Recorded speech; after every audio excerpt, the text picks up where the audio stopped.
Hello everybody, it is me Ryan and I am coming at you with this video today because it's kind of special in its meaning. I recently gave a speech about freedom and art and what it can mean together at an art reception that I was part of the exhibition, and it was truly an amazing experience that I will never forget. What I did here is I just went ahead and recreated that speech. Obviously I didn't give the speech from my bed, but this is the same speech, same words that I spoke. It was definitely a challenge for me because I'm soft-spoken. I don't have a very hard voice. That I don't have that kind of voice, so I had to kind of work with it and try to deliver the speech in a way that was still impactful. I think that I'm very proud of everything that I did with it. The words, I hope you enjoy them. I took a while to write this. I really am proud of the final outcome. I feel like that's what I'm just saying over and over again. So this is the address to the Freedom Art exhibit by me, Ryan Hartley. That's my name. Don't wear it out. So yeah, that's pretty much everything that I really have to say about this. I'm gonna say it. Shoot me. Like, subscribe, comment, and share. I will see you guys in the next video. Thank you so much. Goodbye.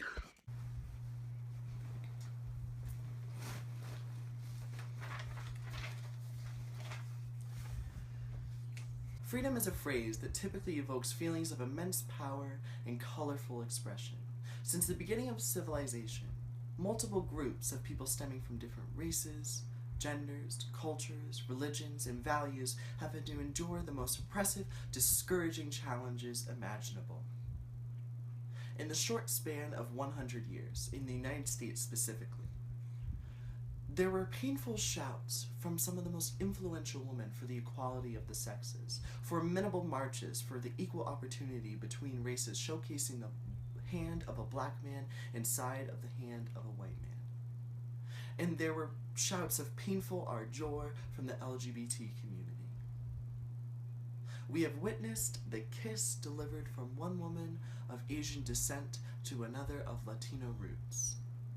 We have visited the perfectly synced dances carried out on the dance floor between men and women, homosexual and heterosexual, Asian and African American, Caucasian and Latino, poor and wealthy, artistic and sports-centric, the young and the old, and the musically inclined and data-based.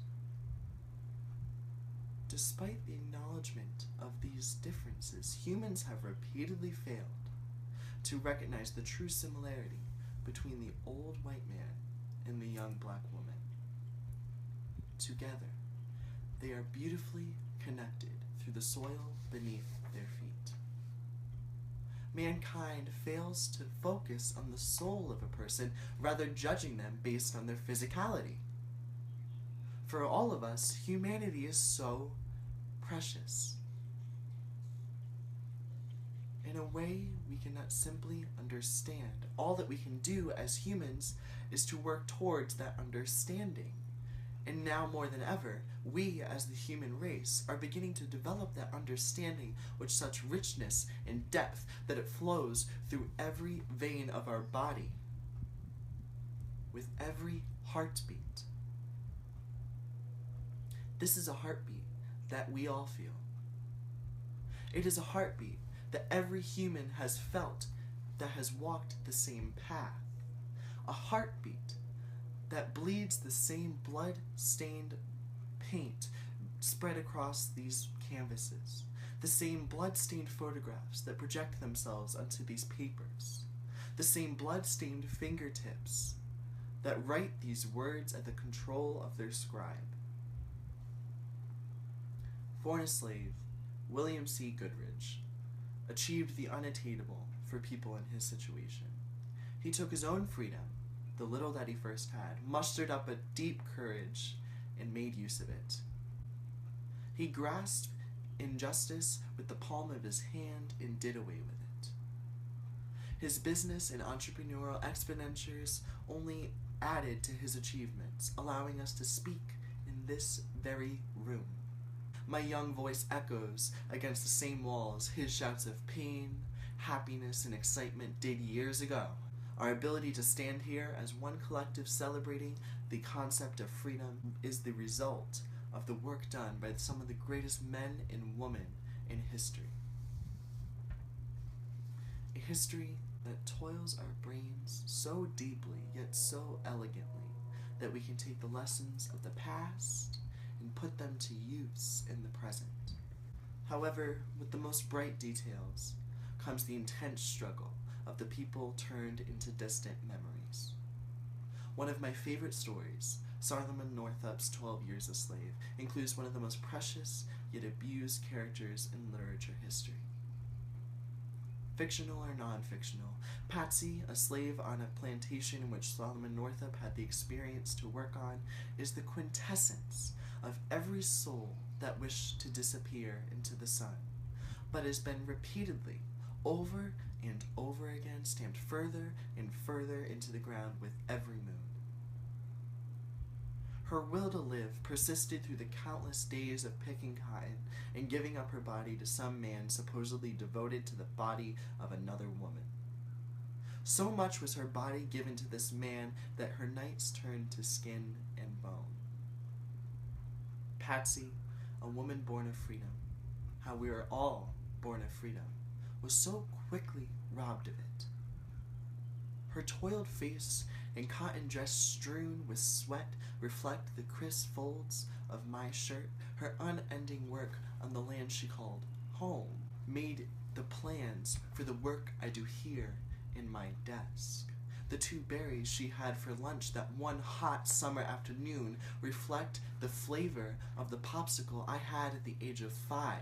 The white balls of cotton that she gathered for the mills of the Northeast resemble the threads of my sweater. Patsy never received her God-given freedom, and thus never reached her potential, instead living the life of a beatless corpse. As humans, we learn freedom to be the most courageous, sought-after, ideal gift to be given. Yet, it is so inexplicable. What is the concept of freedom? What is the gift of freedom? According to a dictionary's words, it means the right to or power to act, speak, or think as one wants without hindrance or restraint. But for Patsy, the ultimate taste of freedom was the ability to grasp a bar of soap to wipe away all of the tears of that day.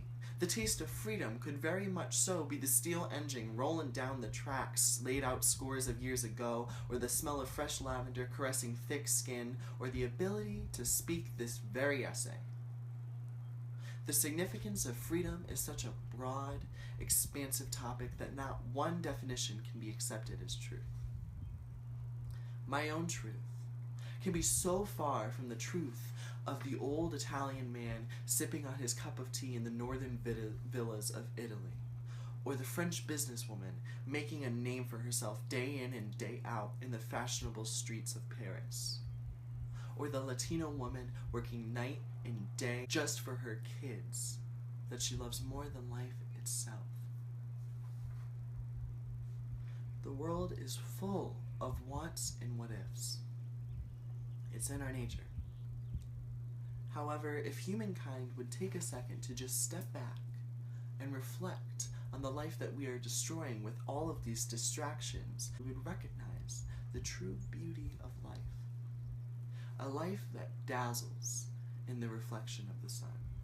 A life so sturdy and stanced that it acts as a promontory, ejecting itself over the rolling waves of every ocean.